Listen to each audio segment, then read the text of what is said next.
گو جی ناظرین، آپ دیکھ رہے ہیں نیوز ویوز وتھ زین۔ شیخ زین العابدین ایک نئے ویلاگ کے ساتھ آپ کے سامنے حاضر خدمت ہے۔ بڑا لیف دوسرے کیس میں کہہ سکتے ہیں، جبکہ ایور فیلڈ ریفرنس جس میں کہ مریم نواز کو بری کیا گیا، اور آج بھی ایک بڑا فیصلہ جو کہ لاہور ہائی کورٹ نے سنایا۔ مریم نواز شریف اب اڑان بھر سکیں گی، ہر جگہ جا سکیں گی، چاہے اپنے والد محترم کو ملنے جا سکیں یا عمرے پر جا سکیں یا دنیا کے کسی بھی کونے میں وہ جا سکیں۔ Chief justice Lahore high court justice Amir Bhatti کی سربراہی میں 3 رکنی بینچ نے کیس کا فیصلہ سنایا۔ مریم نواز شریف نے پاسپورٹ واپسی کے لیے درخواست جو دائر کر رکھی تھی، اس کا آج فیصلہ ہوا۔ تیسری آج سماعت تھی، تیسری سماعت میں فیصلہ سنا دیا گیا۔ لیکن یہ ہے کہ اگر بات کریں تو 1 سال قبل مریم نواز شریف کی جانب سے پاسپورٹ واپسی کی درخواست دائر کی گئی تھی، لیکن بار بار بینچ ٹوٹ جاتا تھا، ججز معذرت کر لیتے تھے۔ اس کی وجوہات سیاسی تھی یا کیا تھی، یہ جو ہے وہ اس پر بات کی جا سکتی ہے۔ یہ کہا جا سکتا ہے کہ وجوہات بہت ساری تھی۔ اس وقت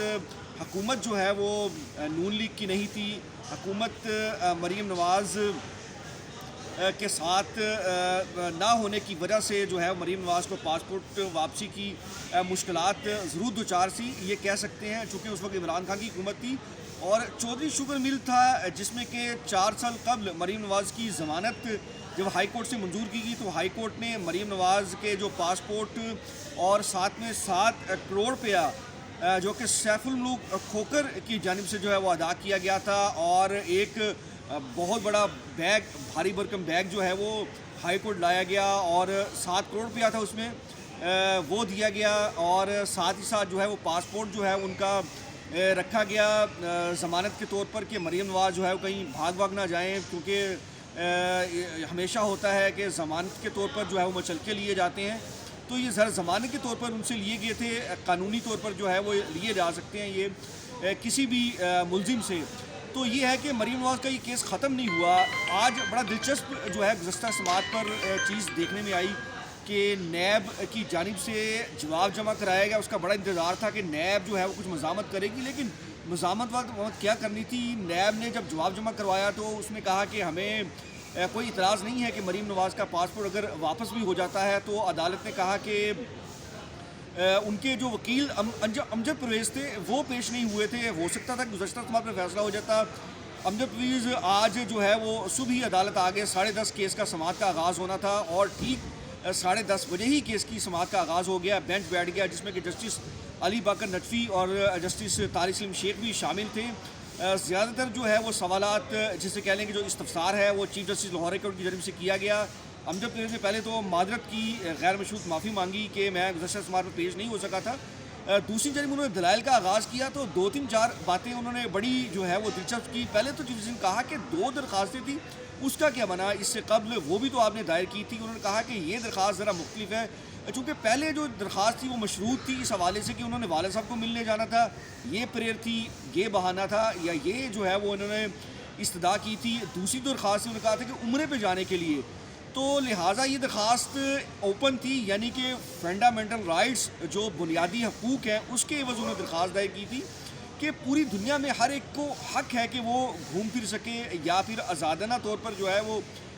کہیں آ جا سکے۔ انہوں نے حوالہ جات بھی دیے، بہت ساری جو ہے وہ عالمی سطح کی جو عدالتیں ہیں ان کی، اس میں لندن کورٹس کے بھی حوالے دیے، آسٹریلیا کورٹس کے بھی حوالے دیے، امریکن کورٹس کے بھی حوالے دیے، اور ساتھ ہی ساتھ عدالت نے کہا کہ کیا کوئی اسلامی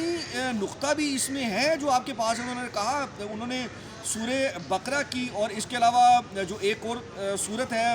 اس کی جو ہے وہ آیت کریمہ پڑھ کے سنائی، اور حدیث بھی انہوں نے کوٹ کی، اور ساتھ ہی ساتھ صلح حدیبیہ کا جو واقعہ ہے وہ بھی انہوں نے کوٹ کیا کہ اللہ کے نبی صلی اللہ علیہ وسلم جو ہے ان کے کیا احکامات ہیں، اور قرآن کیا کہتا ہے اس پر کہ لوگوں کے جو بنیادی حقوق ہیں وہ سلب نہ کیے جائیں، بنیادی جو ان کا حق ہے وہ جو ہے وہ بغیر جو جرم ثابت ہوئے ان کو قید و بند کی جو صورتیں ہیں وہ اس وقت تک وہ برداشت نہ کروائی جائیں یا اس پر وہ مشکل نہ ڈالی جائے جب تک وہ اس پہ جرم ثابت نہ ہو جائے۔ اور انہوں نے کہا کہ یہ 4 سال پہلے جو کیس تھا اس پر جو ریفرنس ہے قانونی طور پر وہی دائر نہیں ہوا، اور تفتیش اب کوئی نہیں ہو رہی تو کیا جواز ہے کہ یہ پاسپورٹ جو ہے وہ رکھا جا سکے؟ تو یہ ہے کہ مریم نواز بھی بنیادی حقوق ہے ان کا کہ ان کو پاسپورٹ واپس کیا جائے اور جہاں وہ جانا چاہیں تو وہ جا سکے۔ اس پر عدالت نے جو ساتھ کھڑے ہوئے روسٹم پر کھڑے نیب تفتیشی تھے جو کہ پہلے جو ہے وہ بہت ہی زیادہ ببانگِ دہل اور ریمارکس دیتے تھے اور ڈیفینڈ کرتے تھے، تو انہوں نے کہا کہ آج وہ سمم بکمن امیون تھے، آج بالکل گونگے بہرے جیسے نہیں ہوتے، وہ کھڑے ہوئے تھے اور عدالت نے کہا کہ آپ اس پر کیا کہیں گے، تو انہوں نے پھر وہی کہا کہ ہم نے تحریری طور پر جو جواب جمع کروایا تھا ہمیں کوئی اعتراض نہیں ہے، اگر آپ پاسپورٹ واپس کرنا چاہتے ہیں تو کر لیں۔ نیب جو ترمیمی آرڈیننس ہے جس کا کہ عمران خان بڑا ذکر کرتے ہیں، اس کے بعد نیا ریفرنس دائر کریں گے، تو عدالت نے کہا کہ آپ بھی سمجھ آپ کی نہیں آتی، اور بڑا وہ غصے میں آ کے چیف جسٹس کے ریمارکس تھے کہ آپ سمندر کی جھاگ کی طرح بیٹھ جاتے ہیں، اور جب آپ کی حکومت آتی ہے یا آپ کے ساتھ جو حکومت جو ہے وہ مشاورت یا جن کے ساتھ آپ کا ہاتھ ہوتا ہے، تب تو آپ جو ہے وہ کلابے ملا دیتے ہیں، زمین آسمان ایک کر دیتے ہیں، لیکن جب وہ حکومت جاتی ہے اور آپ کے ساتھ نہیں ہوتا تو پھر آپ سمندر کی جھاگ کی طرح بیٹھ جاتے ہیں۔ تو یہ نہ کیا کریں، قانون جو ہے وہ اس پر عمل درآمد ہونا چاہیے۔ تو یہ ہے کہ مریم نواز شریف اب اپنے والد صاحب کو ملنے جا سکتی ہیں، اور اس میں آپ کو بریکنگ نیوز دے دوں کہ مریم نواز شریف ایکسپیکٹڈ ہے، جس طرح وزیر اعظم پاکستان شہباز شریف کے ساتھ اسحاق ڈار واپس آئے، وزیر خزانہ بنے، سینیٹر کا حلف اٹھایا، نواز شریف بھی مریم نواز شریف کے ساتھ جو ہے وہ واپس آ سکتے ہیں اور دوبارہ جو ہے وہ پارٹی میں ایک جان پڑ سکتی ہے۔ آئندہ ملیں گے اپنی کسی نئے ویلاگ کے ساتھ، اجازت دیجیے شیخ زین العابدین۔